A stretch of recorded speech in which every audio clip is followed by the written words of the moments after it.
So in the Bay Area, Yes. in San Francisco Bay Area, was West Oakland the only place that African Americans were allowed to buy houses? No, well, you have Hunters Point. Hunters Point, which is across the bay in San Francisco. Yeah, it's back in those days. They had public housing there. Okay. Not necessarily that you would want to buy a house there, but they had housing there. So there was like certain public housing that, like in West Oakland, you had Cypress Village, right? Mm-hmm. And then you have Campbell Village, which are made up of government public housing, right? And they only have those in red-lined areas. So the redlining explained why in the 1940s, 50s, and 60s, I guess, where Afro-American communities lived in West Oakland. Yes. Because they weren't allowed. That's right. Okay. All right. Until later on. So so when Bobby Seale's family moved to Oakland, they moved across the street from Merritt College on 57th and Grove Street, as it was called at that time. Is that still within West Oakland? That's called North Oakland. Okay. Right. So they were allowed to live there? Well, yes. Well, North Oakland was the promised land, right? There was a TV show back in the day called The Jeffersons. And the Jeffersons, in their songs, it was moving on up to the east side. Well, if you lived in West Oakland and you wanted to move on up, the moving on up would be to North Oakland. That's where your black doctors, your black dentists, your black professionals had houses or their offices, right? Your successful people, your business people had houses there, right? And so if you had a good job, saved your money, you too might end up like the Newton family. But this is after redlining ended, though, because otherwise they wouldn't have had to. They wouldn't have been able to. Redlining really didn't end. I mean, it was supposed to. But if real estate dealers are not showing you houses in geographical areas, you're not getting the full benefit, of knowing what's really out there. So, and just to talk about West Oakland for a little bit more, the jobs that people had here, so the porters and the railways and other types of jobs, they were good middle class jobs, right? Yes. People were able to live good lives in West Oakland. That's why they were able to. Most of the Panthers were the first children in their family to go to college, just like myself. Because here there is a way that we can do that. We're not stopped or harassed. The educational system in California at that time was the number one educational system in America. In the 60s? Yes. And we used to brag on that all the time. California number one. We were number one on everything. Football, baseball, basketball, everything.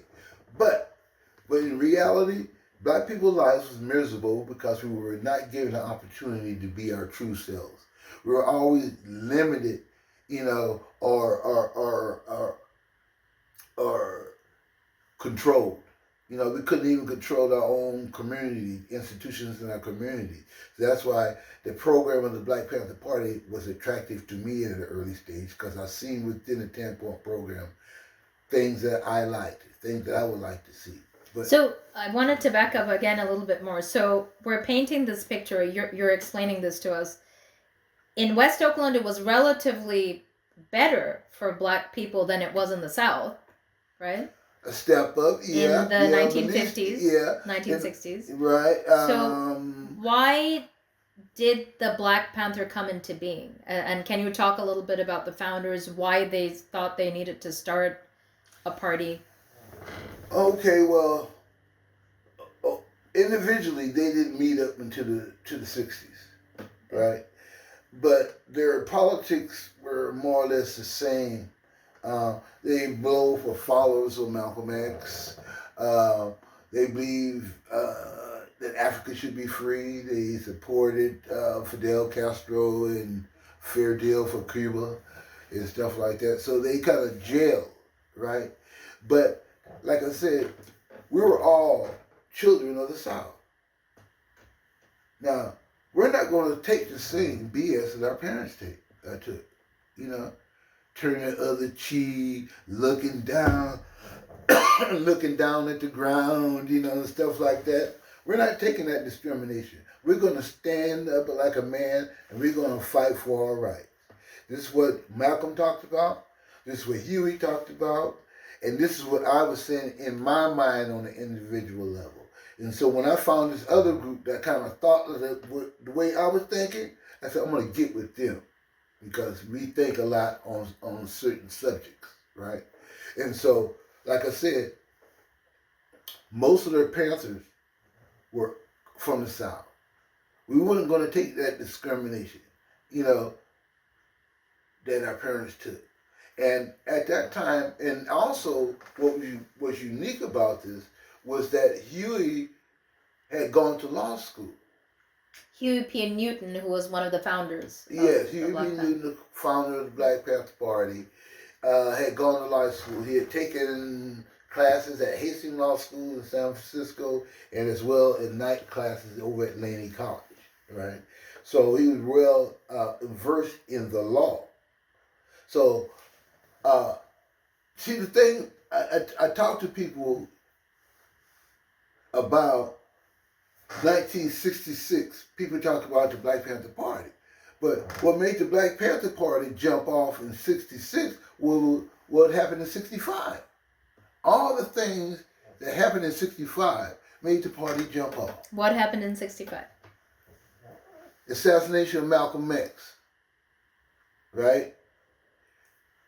Legislation, civil rights legislation, giving black people the vote for the first time. People down in Lowndes County want to vote for the first time, so they go find an image to put on their ballot so that black people know who to support. Is a Panther. 65. Also, in that same year, you have black people just being trampled by police on horses at Selma, during the Selma March, that's in 65. And then in August of 1965, we had Watts riot that busted out. They said that, hey, we're not turning the cheek. We're going to defend the community. We are mad. So all those things happened for 65.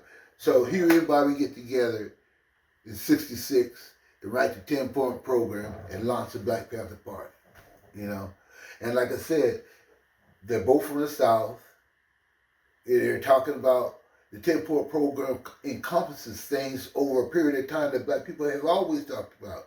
They even go as far as talk about reparations and talk about what the government owes black people because of slavery, which is 40 acres and the 2 mules, you know. Those are things that was promised to us black people, you know. And they also mentioned certain inalienable rights that's in the Bill of Rights, right? And the right to bear arms is a constitutional right. So we're quoting from the very documents that, you know, founded this country.